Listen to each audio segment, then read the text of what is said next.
सर्दियों का मौसम आते ही हमारे शरीर को कई बदलावों से गुजरना पड़ता है।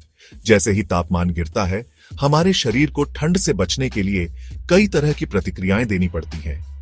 यह प्रतिक्रियाएं हमें ठंड से बचाने और हमारे शरीर के तापमान को स्थिर बनाए रखने में मदद करती है। ठंडी हवा, कम धूप और शुष्क वातावरण हमारे शरीर को अंदर से प्रभावित करते हैं। ठंडी हवा हमारे शरीर की गर्मी को तेजी से खींच लेती है, जिससे हमें ठंड का अनुभव होता है। कम धूप के कारण हमारे शरीर में विटामिन डी की कमी हो सकती है, जो हमारी हड्डियों और प्रतिरक्षा प्रणाली के लिए महत्वपूर्ण है।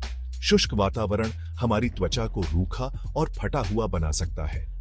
ठंड से बचने के लिए हमारा शरीर कई तरह की प्रतिक्रियाएं देता है, जैसे कि कंपकपी, त्वचा का सिकुड़ना और रक्त वाहिकाओं का संकुचन।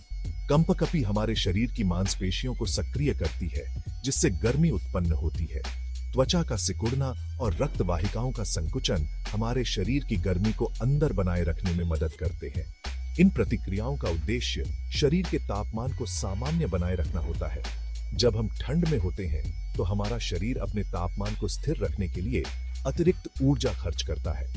इस ऊर्जा की आवश्यकता को पूरा करने के लिए हमें अधिक कैलोरी की आवश्यकता होती है।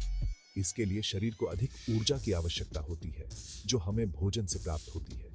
सर्दियों में हम अक्सर अधिक पौष्टिक और ऊर्जावान भोजन का सेवन करते हैं, जैसे कि गर्म सूप, स्ट्यू और अन्य भारी भोजन। ये खाद्य पदार्थ हमें न केवल ऊर्जा प्रदान करते हैं, बल्कि हमारे शरीर को गर्म भी रखते हैं। सर्दी के मौसम में लोग गर्म पेय पदार्थ, मसालेदार भोजन और गर्म कपड़े पहनकर खुद को गर्म रखने की कोशिश करते हैं। गर्म पेय पदार्थ जैसे चाय, कॉफी और हॉट चॉकलेट हमारे शरीर को अंदर से गर्म करते हैं। मसालेदार भोजन हमारे शरीर की गर्मी को बढ़ाते हैं और हमें ठंड से बचाते हैं। गर्म कपड़े पहनने से हमारे शरीर की गर्मी बाहर नहीं निकलती और हम ठंड से सुरक्षित रहते हैं। कुछ लोग शरीर को गर्म रखने के लिए अल्कोहल का सेवन भी करते हैं, खासकर रम जैसे पेय पदार्थों का। अल्कोहल पीने से हमारे शरीर की रक्त वाहिकाएं फैल जाती हैं, जिससे हमें अस्थायी रूप से गर्मी का अनुभव होता है। लेकिन यह गर्मी लंबे समय तक नहीं रहती और वास्तव में हमारे शरीर की गर्मी को तेजी से बाहर निकाल सकती है। लेकिन क्या वाकई रम सर्दियों में स्वास्थ्य के लिए फायदेमंद होता है? विशेषज्ञों का मानना है कि अल्कोहल का सेवन ठंड में हमारे शरीर के लिए हानिकारक हो सकता है। यह हमारे शरीर की गर्मी को तेजी से बाहर निकाल सकता है और हमें हाइपोथर्मिया का शिकार बना सकता है। इसलिए सर्दियों में अल्कोहल का सेवन सीमित मात्रा में ही करना चाहिए और अन्य स्वस्थ तरीकों से खुद को गर्म रखने की कोशिश करनी चाहिए। रम एक मादक पेय है जो गन्ने के रस या गुड़ से बनाया जाता है। यह पेय अपने अनूठे स्वाद और सुगंध के लिए प्रसिद्ध है और इसे विभिन्न प्रकार के कॉकटेल में मिलाकर पिया जाता है। रम का इतिहास बहुत पुराना है और यह कई संस्कृतियों में महत्वपूर्ण भूमिका निभाता है। इसे किण्वन और आसवन प्रक्रिया से गुजारा जाता है, जिसमें गन्ने के रस या गुड़ को पहले किण्वित किया जाता है और फिर आसवन प्रक्रिया से शुद्ध किया जाता है। यह प्रक्रिया रम को उसकी विशिष्टता और गुणवत्ता प्रदान करती है और फिर ओक बैरल में परिपक्व होने के लिए रखा जाता है। ओक बैरल में परिपक्व होने से रम को एक गहरा रंग और समृद्ध स्वाद मिलता है। यह प्रक्रिया कई महीनों से लेकर कई वर्षों तक चल सकती है, जिससे रम की गुणवत्ता और भी बढ़ जाती है। दुनिया भर में रम के कई प्रकार उपलब्ध हैं, जिनका रंग, स्वाद और सुगंध अलग अलग होता है। कुछ रम हल्के और मीठे होते हैं, जबकि कुछ गहरे और मसालेदार होते हैं। हर प्रकार की रम का अपना एक अनूठा अनुभव होता है। रम को अक्सर कॉकटेल में मिलाकर पिया जाता है, जैसे कि मोजिटो, पिना कोलाडा और डाइक्विरी। ये कॉकटेल रम के स्वाद को और भी बढ़ा देते हैं और इन्हें पार्टी और उत्सवों में बहुत पसंद किया जाता है। लेकिन इसे साफ भी पिया जा सकता है। साफ रम पीने से इसके असली स्वाद और सुगंध का आनंद लिया जा सकता है। इसे अक्सर एक विशेष अवसर पर या एक आरामदायक शाम में पिया जाता है। रम के सेवन के कुछ संभावित स्वास्थ्य लाभ भी बताए जाते हैं, जैसे कि यह तनाव को कम कर सकता है और पाचन में मदद कर सकता है। हालांकि इन लाभों के बारे में वैज्ञानिक प्रमाण सीमित हैं, लेकिन यह ध्यान रखना महत्वपूर्ण है कि अधिक मात्रा में रम का सेवन स्वास्थ्य के लिए हानिकारक हो सकता है। अत्यधिक शराब का सेवन लिवर, हृदय और अन्य अंगों को नुकसान पहुंचा सकता है। इसलिए रम का सेवन हमेशा संयमित मात्रा में ही करना चाहिए। रम पीने के बाद शरीर में गर्मी का अनुभव होता है। यह एक आम धारणा है कि शराब पीने से शरीर को ठंड के मौसम में गर्मी मिलती है, लेकिन क्या यह सच में ऐसा होता है? आइए इस भ्रम को गहराई से समझें। यह अनुभव रक्त वाहिकाओं के फैलने के कारण होता है। जब हम शराब का सेवन करते हैं तो हमारे रक्त वाहिकाएं फैल जाती हैं, जिससे त्वचा की सतह पर रक्त का प्रवाह बढ़ जाता है। जब रक्त वाहिकाएं फैलती हैं तो त्वचा की सतह पर रक्त का प्रवाह बढ़ जाता है। इस बढ़े हुए रक्त प्रवाह के कारण त्वचा गर्म महसूस होती है और व्यक्ति को ऐसा लगता है कि उसे गर्मी लग रही है। इससे त्वचा गर्म महसूस होती है और व्यक्ति को ऐसा लगता है कि उसे गर्मी लग रही है, लेकिन यह गर्मी का एहसास अस्थायी होता है और वास्तव में शरीर के अंदर की गर्मी को बाहर निकालने का कारण बनता है। हालांकि यह गर्मी का एहसास भ्रामक होता है। यह केवल त्वचा की सतह पर होता है और शरीर के अंदर की वास्तविक गर्मी को कम कर देता है। वास्तव में रम पीने से शरीर का तापमान घट जाता है। यह इसलिए होता है क्योंकि रक्त वाहिकाओं का फैलना शरीर से गर्मी को बाहर निकालने का कारण बनता है।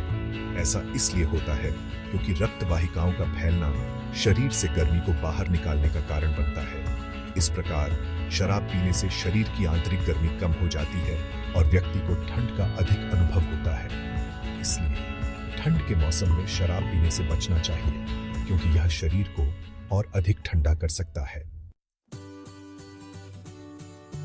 रम का सेवन रक्त परिसंचरण को प्रभावित करता है। शुरुआत में रम पीने से रक्त वाहिकाएं फैल जाती हैं, जिससे रक्त का प्रवाह बढ़ जाता है। हालांकि यह प्रभाव अस्थायी होता है। जैसे जैसे शरीर रम को पचाता है, रक्त वाहिकाएं फिर से संकुचित होने लगती हैं। यह संकुचन रक्तचाप को बढ़ा सकता है और हृदय पर दबाव डाल सकता है। लंबे समय तक रम का सेवन हृदय रोग, स्ट्रोक और अन्य स्वास्थ्य समस्याओं का खतरा बढ़ा सकता है। सेक्शन 5 इम्यूनिटी और तनाव पर प्रभाव। रम के सेवन का प्रतिरक्षा प्रणाली पर भी प्रभाव पड़ता है। अधिक मात्रा में रम का सेवन प्रतिरक्षा प्रणाली को कमजोर कर सकता है, जिससे व्यक्ति संक्रमण का शिकार हो सकता है। हालांकि कुछ अध्ययनों से पता चला है कि सीमित मात्रा में रम का सेवन तनाव को कम करने में मदद कर सकता है। तनाव का प्रतिरक्षा प्रणाली पर नकारात्मक प्रभाव पड़ता है, इसीलिए तनाव को कम करके रम अप्रत्यक्ष रूप से प्रतिरक्षा प्रणाली को मजबूत कर सकती है। सेक्शन 6 रम औषधि या भ्रम। ऐतिहासिक रूप से रम का उपयोग एक औषधि के रूप में किया जाता रहा है। इसे दर्द निवारक, एंटीसेप्टिक और नींद लाने वाले के रूप में इस्तेमाल किया जाता था। हालांकि आधुनिक चिकित्सा ने इन उपयोगों को नकार दिया है। रम में मौजूद अल्कोहल की मात्रा इसे एक प्रभावी औषधि बनाने के लिए बहुत कम होती है। इसके अलावा रम के अन्य घटक भी स्वास्थ्य के लिए हानिकारक हो सकते हैं।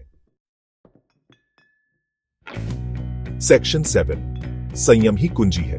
किसी भी मादक पदार्थ की तरह रम का सेवन भी संयम से करना चाहिए।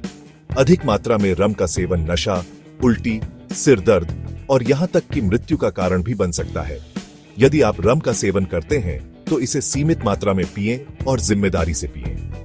ड्रिंक और ड्राइव न करें, और यदि आप गर्भवती हैं, स्तनपान करा रही हैं या कोई दवा ले रही हैं, तो रम पीने से पहले अपने डॉक्टर से सलाह जरूर लें। सेक्शन 8 अन्य स्वास्थ्य पहलू। रम के सेवन से जुड़े कुछ अन्य स्वास्थ्य पहलुओं पर भी विचार करना महत्वपूर्ण है। उदाहरण के लिए, रम में कैलोरी की मात्रा अधिक होती है, जो वजन बढ़ाने का कारण बन सकती है। रम रक्त में शर्करा के स्तर को भी प्रभावित कर सकती है, जो मधुमेह रोगियों के लिए हानिकारक हो सकता है। इसके अलावा रम कुछ दवाओं के साथ प्रतिक्रिया कर सकती है, इसलिए रम पीने से पहले अपने डॉक्टर से सलाह जरूर लें। सेक्शन 9 निष्कर्ष संतुलन ही जीवन है। सर्दियों में रम पीना शरीर को गर्म रखने का एक प्रभावी तरीका नहीं है और इसके कुछ संभावित स्वास्थ्य जोखिम भी हैं। यदि आप रम पसंद करते हैं तो इसे सीमित मात्रा में पिएं और जिम्मेदारी से पिएं। याद रखें, स्वास्थ्य के लिए संतुलन बहुत जरूरी है।